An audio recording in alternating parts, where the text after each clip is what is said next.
السلام علیکم ورحمۃ اللہ وبرکاتہ۔ امید ہے سب خیریت سے ہوں گے۔ اچھا، ایک بات جو کرنی ہے چلتے چلتے وہ یہ ہے کہ سوشل میڈیا پر، واٹس ایپ پر، فیس بک پر عملیات آج کل بہت سکھائے جا رہے ہیں۔ بہت سارے لوگ ہیں وہ عام عملیات سجیسٹ کرتے ہیں کہ ایسے کر لو، ایسے کر لو، یہ کرو گے تو یہ فائدہ، یہ کرو گے تو یہ فائدہ۔ تو ایسے اعمال بالکل نہ کیے جائیں جو کہ فیس بک اور واٹس ایپ وغیرہ سے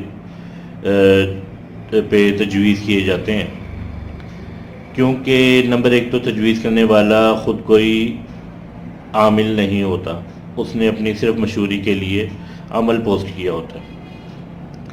دوسرے یہ کہ اگر وہ عامل ہو بھی تو بھی یہ اس میں دو بڑے قباحتیں ہیں۔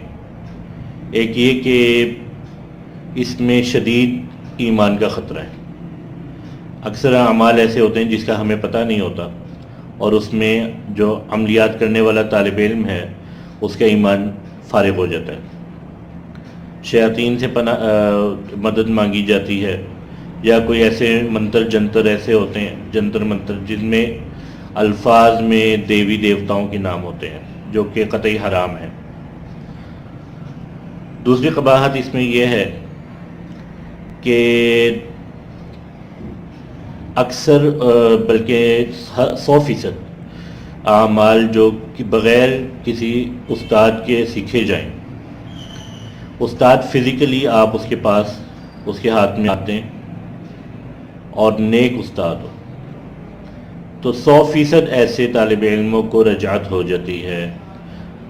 رجعت کا مطلب ہے کہ سائیڈ ایفیکٹ، کہ جو ڈیزائرڈ ایفیکٹ وہ چاہ رہے تھے، مطلوبہ جو ایفیکٹس وہ چاہ رہے تھے وہ نہیں ملتے، اور اس کے سائیڈ ایفیکٹ ایسے ہوتے ہیں کہ انسان کے اکثر پاگل ہو جاتا ہے، اکثر حوادث کا شکار ہو جاتا ہے، اکثر اس کے بچوں پہ اثرات ہو جاتے ہیں، یعنی فیملی تباہ ہو جاتی ہے۔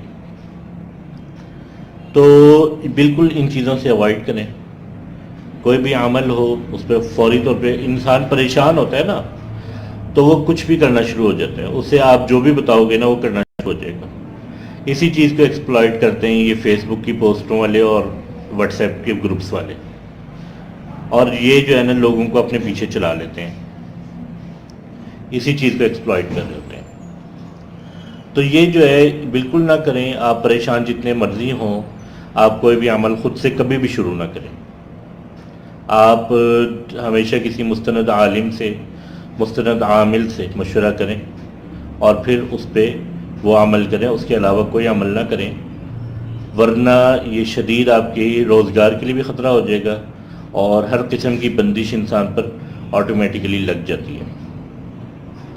اس کی ایک مثال ایک چھوٹی سی ہے کہ ایک آدمی تھا، اس نے خود سے عمل شروع کر دیا، تو پہلے اس کی جاب گئی، پھر اس کے گھر میں لڑائی ہونے لگیں، فاقوں کی نوبت آ گئی۔ پھر ایک دن ایسا ہوا، ایک دن وہ آئے اور کچن سے اس نے چھری اٹھائی اور اپنے بچوں پر اٹیک کر دیا۔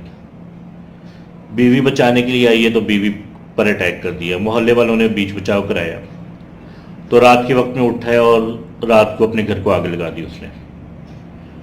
تو یہ جو ہے نا، یہ عملیات میں یہ کوئی معمولی بات نہیں ہے، اس کو بہت ہی نپے تلے انداز میں کیا جاتا ہے، اور اس کی بڑی سلو جس کو کہتے ہیں وہ اس کا لرننگ پروسیس ہے۔ ایک دو دن میں یا ایک چلے میں یا دو چلوں میں آپ کو کچھ حاصل ہونے والا نہیں ہے، نہ کوئی جن، نہ کوئی موکل، نہ کوئی غیبی طاقت، نہ کچھ بھی نہیں آپ کو ملنے والا، سوائے اس کے کہ آپ 3-4 دن کے عمل کے بعد آپ بیمار پڑنا شروع ہو جائیں گے، اور ایک چلے کے بعد آپ کی زندگی تباہ ہونا شروع ہو جائے گی۔ امید ہے آپ کو سمجھ آ گئی ہوگی۔ اگر کوئی پرابلم ہو یا کوئی بات سمجھ نہ آئی ہو تو آپ مجھ سے رابطہ کر سکتے ہیں، مجھ سے آپ یعنی سوالات کر سکتے ہیں۔ جزاکم اللہ خیرا، السلام علیکم ورحمۃ اللہ وبرکاتہ۔